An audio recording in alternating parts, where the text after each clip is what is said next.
সেনাবাহিনী নোয়াখালী জেলার যে কমান্ডেন্ট লেফটেন্যান্ট কর্নেল আশরাফ সুন্দরভাবে প্রত্যেকটি বিষয় অনেকটা ঠান্ডা মাথায় বুঝিয়ে বুঝিয়ে বলেছেন। আমার মনে হয় প্রত্যেকেই বুঝতে পারার কথা।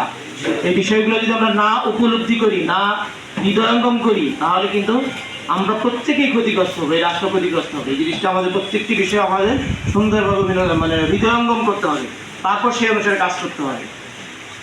এই আমাদের বৈষম্য বিরোধী ছাত্র আন্দোলন, যেটি আমরা সাম্প্রতিক সময় দেখেছি, এবং তাদের যে আন্দোলন পরবর্তী মুহূর্তে আমাদের কিছু বিচ্ছিন্ন ঘটনা ঘটেছে, এখনও বিভিন্ন জায়গায় ঘটছে। আমরা সকলে মিলে সেটা নিয়ন্ত্রণ করবার চেষ্টা করছি। আমরা যদি খুব দ্রুত এটা স্টপ না করতে পারি, তাহলে আমরা প্রত্যেকেই ক্ষতিগ্রস্ত হবো, প্রত্যেকেই ক্ষতিগ্রস্ত হবে যারা এটা আমরা সেই পর্যায়ে নিতে চাই না। আমরা রাস্তা থেকে আসলাম, নোয়াখালী থেকে মাইজ থেকে পর্যন্ত দেখলাম আমাদের ছাত্ররা রাস্তায় যে ট্রাফিক ব্যবস্থাপনা কাজটি করছে, এটা আমাদেরকে অবশ্যই মুগ্ধ করেছে, এবং এটা কিন্তু তারা সম্পূর্ণ আন্তরিকতা দিয়ে করেছে। কোনো কিছু পাওয়ার জন্য না, কোনো বড় ভাইকে খুশি করার দরকার না, কোনো রাজনৈতিক দলকে খুশি করার জন্য না, দেশকে ভালোবেসে তারা করছে। এটা কিন্তু আমাদের মনে রাখতে হবে।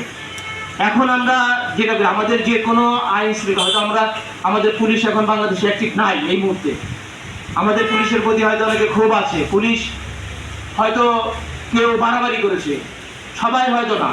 আমরা হয়তো পুলিশের অ্যাক্টিভে এখন খারাপ বলছি, তা কিন্তু ভালো সদস্য কিন্তু পুলিশে আছে, তারাও কিন্তু কাজ করেছে। এখন আমাদের পুলিশ না থাকাতে কি হচ্ছে, আমরা সব পুলিশ একটি রাষ্ট্রের জন্য পুলিশি ব্যবস্থা খুবই প্রয়োজন।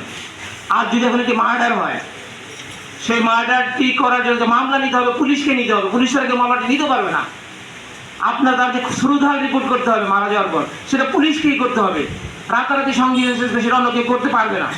আমাদের দেশপ্রেমিক সেনাবাহিনী যারা আছেন, তারাও যদি একজন ধরে, তারা কিন্তু পুলিশকে হ্যান্ড ওভার করে, তখন কেসটি ফাইল হয়। আমরা কিন্তু কোনো কাজ করতে পারছি না। এই সুযোগ দিয়ে নিচ্ছে আমাদের কিছু বিচ্ছিন্নতাবাদী লোক।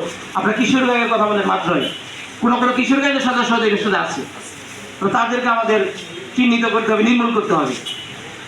এখন আমরা পুলিশকে যদি ধরুন, পুলিশের এখন হয়তো ভয়ে কাজ করছে না, বা অভিমানও হয়তো থাকতে পারে, অনেক কিছু আছে।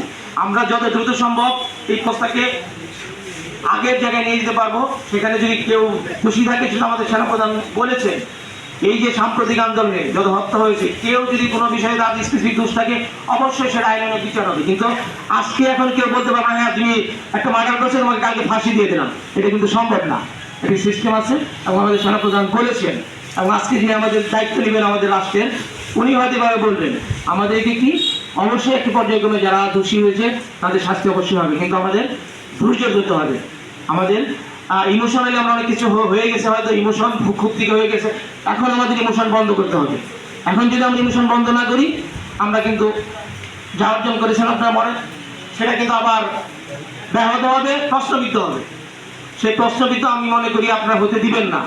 আমাদের সংখ্যালঘু যারা আছে, আপনারা কাজ করছেন তাদের জন্য। আমি কালকে সকালেও, যেদিন এই রাতে যে ঘটনা শোনা, আমি তারপর যে সকালে গিয়ে আমি সংখ্যালঘু সবার সাথে কথা বলছি, বলছেন আসাদ আমরা এখন পর্যন্ত ভালো আছি, আমরা আমাদের মনে সংখ্যা নেই। তার মানে কি? তার মানে হয়তো তারা সে আশ্বস্ত হয়েছে, এটা কিন্তু আমাদের ধরে রাখতে হবে। এখন অস্ত্র উদ্ধার, যে অবৈধ অস্ত্র, পুলিশের সব অস্ত্র মনে হয় অস্ত্র চলে গেছে, সেই অস্ত্রটি কিন্তু আপনার বিরুদ্ধে ব্যবহৃত হবে, আপনার বাসায় ব্যবহৃত হবে।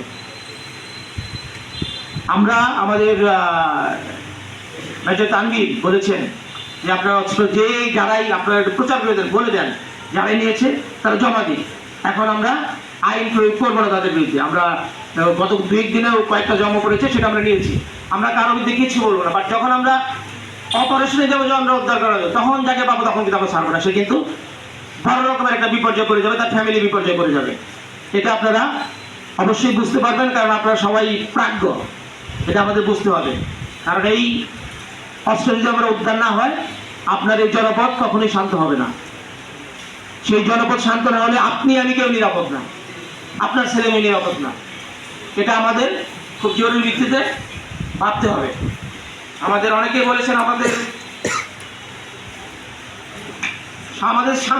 সামাজিক সম্প্রীতি যেটা, এটা কিন্তু আমাদের নতুন করে পুনর্গঠন করতে হবে মনে করি। হয়তো বিভিন্ন কারণে, রাজনৈতিক খুব বলেন, অন্য কোনো কারণে বলেন, আমাদের মধ্যে হয়তো সামাজিক সম্প্রীতি যেটা, সেটা কিন্তু একটু গ্যাপ হয়েছে মনে হয়। আমরা এটা যত দ্রুত সম্ভব এটা আমাদের পুনর্গঠন করতে হবে। আপনার প্রতিবেশীর সাথে আপনার প্রতিবেশী সুলভ আচরণ ঠিক করতে হবে। আপনার প্রতিবেশী কেন আপনার দ্বারাই হবে। আমি যেমন কালকে শুনলাম আমাদের কি সাবেক এমপি ইব্রাহিম সাহেব আসাম রাখলাম, আমি যেটা মনে হয় আমি বিভিন্ন সময় হয়তো সেখানে লক্ষ্মীপুরে অনেক লোক এসেছে, এরকম হতে পারে। তো এটাও আমাদের, হ্যাঁ এটা আমরা শুনছি, সত্যমিতা জানি না, তাহলে এটা তো লক্ষ্মীপুরের লোক এসে কেন আমার নোয়াখালীকে অশান্ত করবে। এ ব্যাপারে আমাদের সচেতন থাকতে হবে। আমরা এই ব্যাপারে আপনাদের সকলের সচেতনতা অবশ্যই আশা করছি।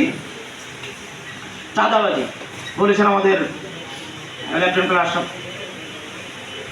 এটাকে আমাদের নির্মূল করতে হবে। এখন যদি আমি রাস্তায় সিএনজি চলে চাঁদা দিতে হয়, কেন দিতে হবে? আগে যদি মনে করেন আপনারা দেওয়া হয়েছে, এখন দিবেন না। এখন যদি কেউ এরকম করতে চায় আপনি প্রতিহত করেন। এখন তো সেনাবাহিনী মাঠে আছে, তাই না? আপনারা বলবেন, আমাদের বলবেন, আমরা অবশ্যই ব্যবস্থা নিব। এটা যেন আর নতুন করে না হয়। এটা যদি নতুন করে আবার শুরু হয় তাহলে কিন্তু এই যে আমাদের ছাত্ররা যে কাজটি করেছে সেটা কিন্তু আবার প্রশ্নবিদ্ধ হবে। মানুষ বলবে যে সেরকমই তো হইলো, তাহলে কি? এই সুযোগটা যেন কেউ না নিতে পারে। এখন আমাদের প্রবাসীদের মধ্যে নোয়াখালী হলো সবচেয়ে প্রবাসী অধ্যুষিত এলাকা। এই নোয়াখালীর এবং চাঁদখালী সেটা অনেক বেশি, প্রচুর মানুষ বিদেশে থাকে। আপনাদের এখানে তাদেরকে বলতে হবে যে আপনারা এই যে দেশে তারা দেখতেছে, এই আমাদের বিভিন্ন দেখতেছে, দেখি কিন্তু তারাও আতঙ্কিত হচ্ছে, ভয়ে আছে। ওই যে রেমিটেন্স পাঠাচ্ছে না, আমি টাকা পাঠাবো, সে টাকা কোথায় যাবে, সেটা কিভাবেই হবে, তারাও কিন্তু আতঙ্কে আছে। এই জায়গাটা আমাদের নিশ্চিত করতে হবে। আপনাদের দায়িত্ব আছে তাদের সাথে কথা বলে বৈধ উপায়ে আমাদের টাকা পাঠাতে হবে। বৈধ উপায়ে যদি টাকা না পাঠায় আমার তো রাষ্ট্রের তো অনেক কিছু সমস্যা হয়। বৈধ টাকাটা অবশ্যই আসতে হবে। এটা আপনাদের জন্য আমি মনে করি প্রবাসী চাকরি প্রচুর প্রবাসী আছে নোয়াখালীতে, সিলেটে পরে নোয়াখালী সেই প্রবাসী এবং আপনাদের আত্মীয় স্বজন, আপনারা তাদেরকে অবশ্যই বোঝানোর দায়িত্বটি নিতে হবে। আর আমি আজকে সময় নিব না। ইতিমধ্যে আমাদের উপজেলা নির্বাহী বিষয় মহোদয় আপনাদের সাথে অনেক কথা বলেছি ইতিপূর্বে। আমাদের উপজেলা নির্বাহী আমাদের মেজর তানভীর আপনাদের সাথে সবসময় আছে, যে কোনো বিষয়ে আপনাদের সাথে পরামর্শ করবেন। তাদের যে কোনো তথ্য আপনাদের কাছে থাকলে আমাদেরকে দিলে সেই তথ্যটি যথাযথ তারা ব্যবস্থা নিতে পারবে। আর আপনারা অনেকেই কথা বলতে চেয়েছেন আজকে এখানে আমি এর আগেও কথা বলেছি কয়েকবার, হয়তো আপনারা ছিলেন না। আজকে প্রথম কথা হলো, কথা যারা বলতে পারেননি পরে আপনাদের সাথে আবারও কথা হবে, আবারও কথা শুনবো। প্রয়োজন আমার জেলা প্রশাসনের কার্যালয়ে আসলে আমরা কথা শুনবো। আমরা মানুষের যে কোনো বিষয়ে, আপনারা এই মুহূর্তে বিশেষ করে সংকটকর মুহূর্তে আপনারা যে কোনো পরামর্শ আমাদের কাছে থাকলে, যে কোনো তথ্য আমাদের কাছে দিলে আমরা সেটা নিব এবং সেই তথ্য নিয়ে আমরা কাজ করবো। এটা আমরা কথা দিচ্ছি, সেই তথ্য আমাদের কাজ করবো।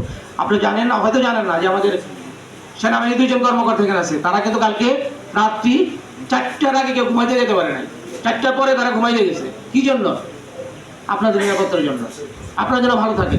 তাহলে এই ভালো রাখবার জন্য আপনাদের সর্বাত্মক সহযোগিতা করতে হবে। কে আওয়ামী লীগ করে, কে বিএনপি করে, যাতায়াত করে, এটা ভুলে যান। সবাই নোয়াখালীর মানুষ, সবাই চাকরির মানুষ, সবাই আপনার প্রতিবেশী। এই চিন্তা শুরু করে এখন থেকে আপনি কাজটি ইতিমধ্যে শুরু করেছেন, সেটা আরও দৃঢ়ভাবে শুরু করেন। আমি দৃঢ়ভাবে বিশ্বাস করি এই নোয়াখালী একটি বাংলাদেশের প্রাচীন জেলা, ঐতিহ্যবাহী জেলা।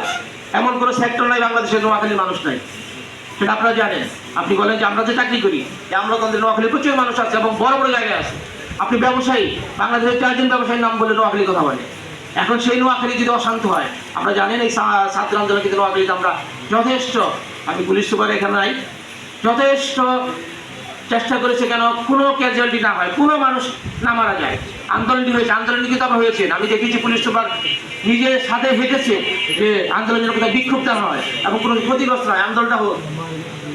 কাজেই পুলিশ আপনাদের নোয়াখালী আপনাদের সাথে ছিল বলেই আমরা এখানে জানমাল নিরাপদ রাখতে পেরেছি। লাস্টের সময় আমি যেটা করেছি এটা অনাকাঙ্ক্ষিত ঘটনা, একেবারে অনাকাঙ্ক্ষিত, এটা কেউ আমরা যেন প্রস্তুত ছিলাম না। কিন্তু ওই সময় আমি আমাদের লেফটেন্যান্ট আশরাফ এবং আপনাদের বিএনপি যে আমাদের সিনিয়র নেতৃত্ব জানতেন, তখন আমি জেলা প্রশাসনের কাছে বসে আছি, আমরা সকলে চেষ্টা করছি, কিন্তু এই সময় আমরা পারি নাই। মানুষ বিক্ষুব্ধ ছিল এই ঘটনা যেন আর না ঘটে। আমি আশা করি, আমি বিশ্বাস করি এই ঘটনাটি আর ঘটবে না। আর পরিশেষে আপনার এখানে আপনারা যারা এসেছেন তাদেরকে সকলকে ধন্যবাদ জানিয়ে এবং আমাদের কথা শুনেছেন এবং আপনারা আমাদের আহ্বানে সাড়া দিয়েছেন এবং আরও দিবেন, এই প্রত্যাশা ব্যক্ত করে শেষ করছি। বাংলাদেশি এই দেশটি আমাদের সকলে।